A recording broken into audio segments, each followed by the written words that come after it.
facto do Halloween, não é verdade? bruxa. Pronto, exatamente. Eu fui comprar umas pilhas agora, não sei se isto dá. Pronto, vamos ver. Para acompanhar a bruxa. Pronto, assim. Pronto, e é assim. Eu escolhi uma história hoje relacionada com uma bruxa, que é uma bruxa má. Pronto, não é uma bruxa do Halloween, mas é uma bruxa má. Pronto. Professora, eu vou começar. Pode, quando quiser. Então, era uma vez uma bruxa chamada Hidralena, espinhenta das cruzes tortas, cruzulenta da Silva. Professora, eu tenho imagens, não sei se pode. Não faz mal, senão nunca mais temos aqui, não é verdade? É a bruxa, mãe, que tem a vassoura, que é aquela bruxa que ali está.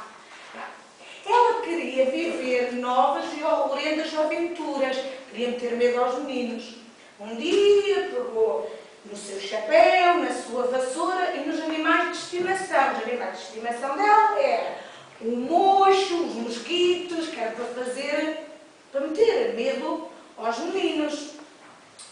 Depois de muitas horas de voo, uma enorme encantadora nuvem mergulhou na cabeça escura da bruxa má. E ela ficou maravilhada por estar dentro de uma nuvem. Passou um caminhão e atropelou a vassoura da bruxa má. A bruxa ficou furiosa. Pegou na sua varinha para enfeitiçar o condutor do caminhão, porque a vassoura dela ficou toda partida. Depois passaram os meninos a correr e que arrancaram o chapéu da bruxa má e fugindo às gargalhadas. Começaram-se a rir os meninos porque levavam o chapéu da bruxa má.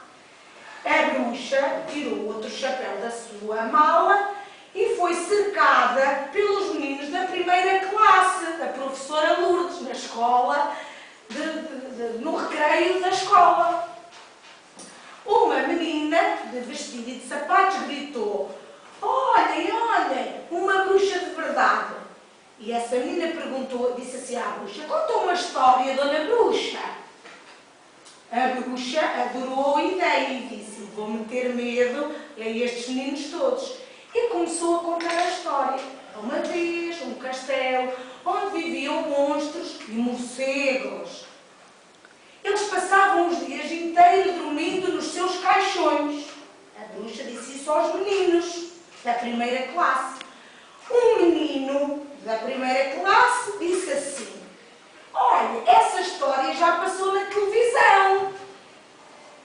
A bruxa, já sem graça, disse: "O que é que eu agora vou dizer?" E então ela disse: "Era uma vez um esqueleto que roubava aos meninos e o esqueleto comia aos meninos.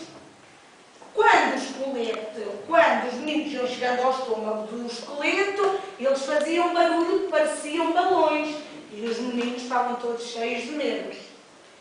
Alguns riram-se que até fizeram xixi no chão. A bruxa sentia-se uma palhaça e gritou: "Vou fazer uma feitiçaria." Porque os meninos até estavam a achar graça àquilo que a bruxa estava a fazer. E as crianças disseram: "Muito bem, bruxa, faz uma feitiçaria." Bem, seu nome era de tamanho de um caminhão e o seu apelido era de bruxa má. A bruxa má morava numa casa no meio da floresta. Ela começou a jogar um monte de coisas dentro da panela. Um rabo de crocodilo, olhos de jacaré e até um rabo de uma galinha, a fazer a feitiçaria. Enquanto mexia e ia preparando a feitiçaria, ia falando palavras mágicas. Abracadabra, na bunda destes meninos todos, transforma estas crianças em pés de cabra. E os meninos todos cheios de medo.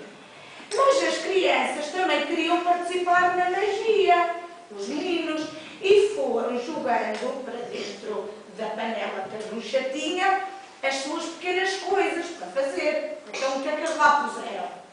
Um plástico, um nylon, uma dentadura, vocês sabem que é aquelas dentaduras?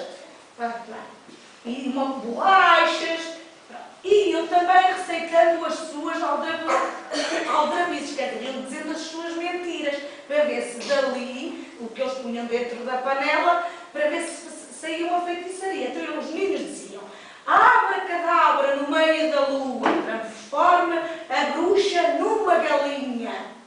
A bruxa estava mesmo a transformar-se numa galinha, mas de repente montou noutra vassoura e voou. E foi ficando cada vez mais alta e no meio das nuvens. Os meninos nunca mais viram a bruxa.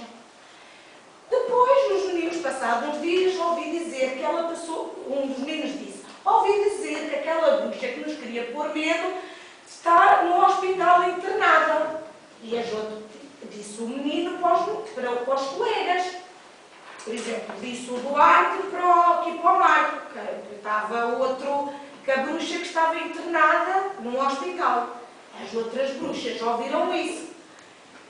Depois, quando se recuperou a bruxa, os sustos vieram outra vez para a escola. A bruxa voltou para a sua casa e correu atrás das crianças. E ela, perdida, a cabana era linda, cheia de morcegos, mas a bruxa não aguentava mais viver na escola. E abriu, então, uma escola própria para os meninos, para os vampiros e para outros animais, para que os meninos tivessem medo e se portassem bem na escola. O seu sucesso foi enorme, porque havia meninos que se portavam muito mal e a bruxa conseguiu tê-los na escola dela, com os vampiros, com os morcegos. Pois então todos os meninos ficaram a comportar-se bem e aprender tudo aquilo que a professora dizia. Pronto, no meio de tanta verdade e da bruxa dizer aos meninos como é que eles sabiam de se portar dentro da sala, os meninos disseram que se iam portar bem. Nisto, a bruxa faz uma magia e os meninos aparecem na escola, todos com vontade de aprender, a brincarem todos no chão, a contarem histórias uns aos outros. E foi assim, a bruxa foi-se embora e os meninos continuaram felizes na escola, mas a portarem-se bem. Pronto, e acaba a história, a bruxa desapareceu. Queriam mais alguma coisa? Não? Perceberam?